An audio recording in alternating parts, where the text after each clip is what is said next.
Hey there and hello everyone, welcome back to my YouTube channel. My name is Lillian Shabalala. It's Lillian Shabalala. No, it's Lillian Shabalala to you. Shab, who's it? Can we talk? It's Lillian Shabalala. It's Lillian Shabalala. Welcome back if you've been here before, and if you haven't, please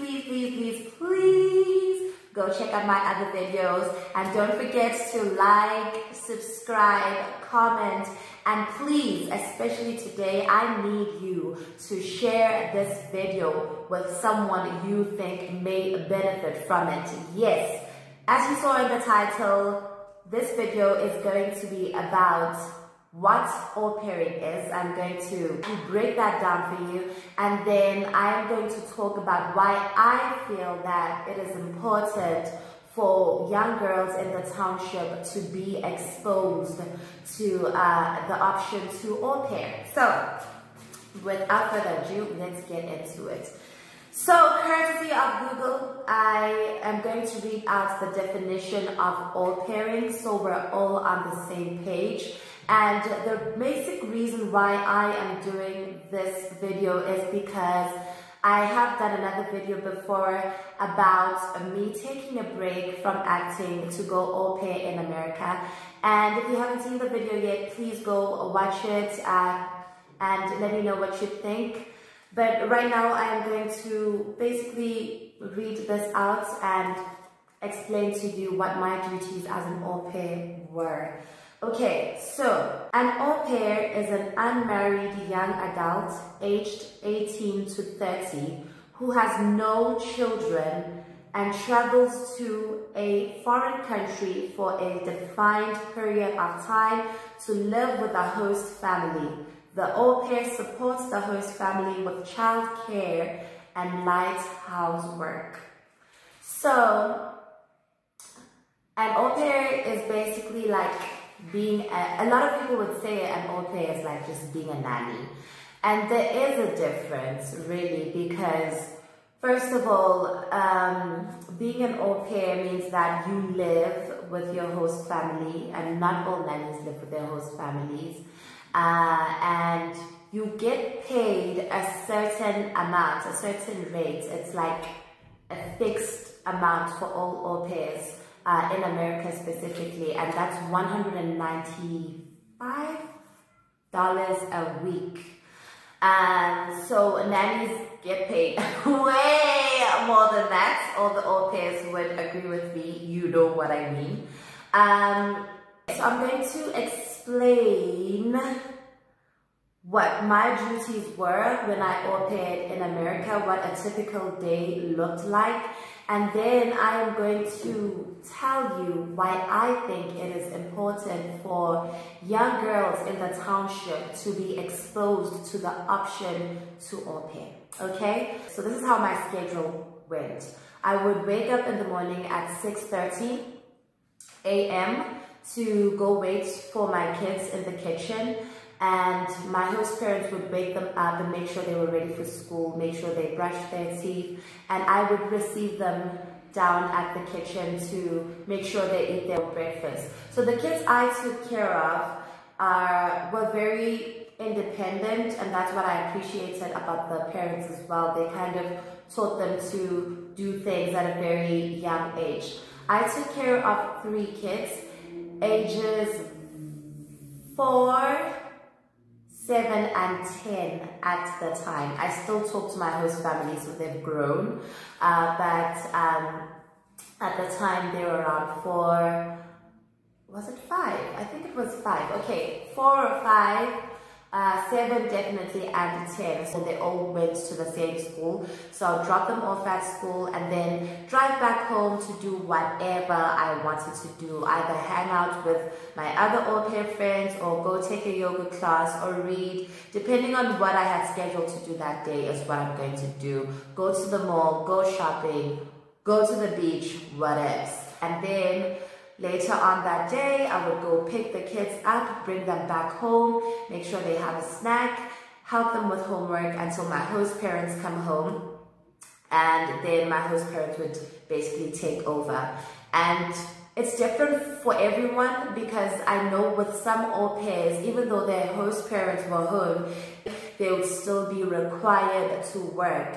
So sometimes, maybe depending on what the ages the kids were, if there was a toddler, then the au pair would still need to take care of the toddler, while maybe the mom or the host dad was helping the other kids with something else, with homework or whatever. So once my host parents were home, then I would be off. And it really depends on what I wanted to do. Sometimes I would hang around with the kids. I took care of 2 girls and 1 boy. So sometimes the boy would want me to play soccer with him. It's something we just bonded over, which was really fun. Sports.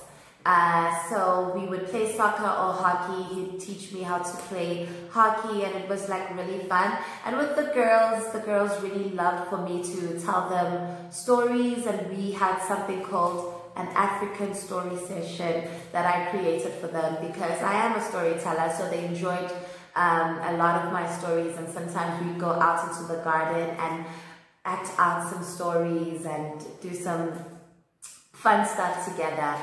So yeah, it just depended on what I wanted to do after I was off. But then I would make sure that I hang around with my family just a little, so that they don't get used to me just leaving immediately when my host parents came home, because you do want to bond with your host kids. And then I would then go out with my friends, and it's also going to be different with everyone, because I was over the age of 21 when I decided to go au pair, and the rules are different, you know, with each host family, as well as to what you can do, what time you can travel with the car. My host family was pretty easygoing, and it was not the same with the first host family that I did au pair for. So I au paired for another family in Annapolis, and then I decided to do something called a rematch, because I found out that the first family I had matched with was not a compatible family for me. So I moved to Long Island, New York to au pair for another family. But that's another video for another day. I just want to focus on now why I think it would be beneficial for girls in the township to be exposed to the option to au pair. And I wrote some notes down, so I'm going to be going over them. Okay, so I think girls who were born and raised in the township should be exposed to the option to au pair,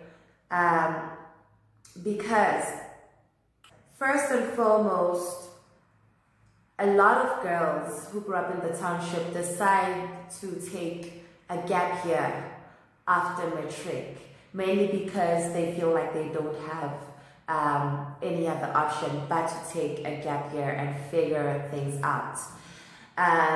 So if they had the option to au pair, I think that would be a great thing, because then they could possibly take a gap year in another country. They would have that option to be somewhere else and to regroup somewhere else instead of being confined in the township. I think it would be great to have them, you know, take a gap year and be in a completely new country with different experiences, and I think that would open their minds up to other options.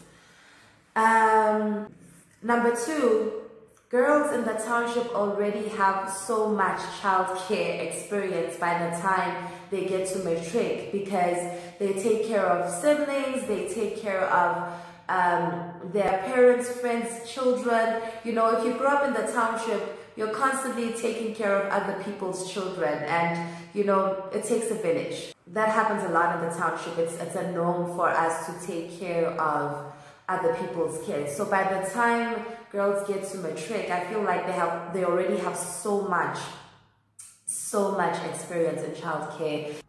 Number 3, a lot of us who grow up in the township, guys or girls, dream of traveling. Like when we play in the streets, the stories that we tell each other, when we play house when we play anything, you can hear through the things that we portray, and because of the things we are exposed to on television and in movies, we do dream of traveling. So we do have that dream of traveling, but a lot of people don't get to travel because they can't afford it. And I think being exposed to the option to au pair is awesome, because it is able to help you visit another country and be exposed to another country without you having to, you know, pay for a lot of things like flight tickets and, you know, hotels and everything that you would have to pay for if you were traveling for pleasure. You know, everything that a lot of people can't really afford to do. And I say this because a lot of things get paid for by the host parents who bring you to the country. Once you've interviewed your host parents, and once they've interviewed you and you guys feel like you're compatible, a lot of the money gets paid by the host parents, even though you will have to spend some form of money to partake in the program. And those are costs that you would get before going to au pair. Those are program fees, which include insurance, your visa, police clearance, international driver's license. There's a lot of things you're going to have to accumulate before, you know, actually getting the opportunity to actually get interviewed by host parents. And it also depends on you, you know, on how much time you take to get those things together. So first things first, I'd say while you're still in school, if you are someone who's thinking of taking the au pair route, while you're still in school, try figure out a way for you to get your license together, because a lot of families do look for someone who can drive because they want you to be able to drive their kids around. So there's other things like, you know, your visa, police clearance, international driver's license. There's a lot of things that you'll have to accumulate, but that's why you get an au pair company in South Africa that can help you gather all that information and tell you what you need, and then expose you to the families then you would be able to interview for you to go to the States. But this video was mainly about why I think girls from the township would be able to benefit from au pairing. And that's mainly because we are already dealt a bad card. You know, when you are born in that township, there's already so much against you. And if you can be exposed to more options of school, of programs, of, you know, just options, you know, because sometimes like we just feel like we don't have options, but we do have options, and sometimes we are not exposed to those options. And the reason why I also wanted to do this video was because I noticed that in my group, in my month, when I left to go au pair, the group that I left with was a group of 15 girls, and I was the only black girl there. I was the only black girl who traveled with that group.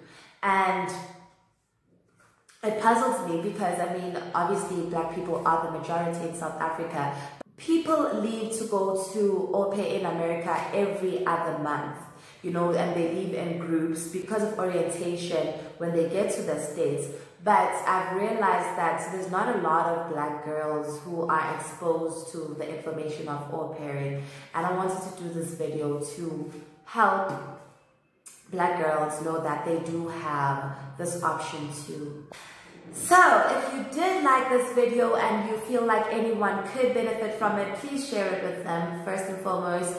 And please subscribe, hit the notification button, and I'll bring you more videos about anything and everything when it comes to my own life experiences. But also, if you do want me to do more videos about au pairing, let me know, and I will most definitely answer any questions that you might have.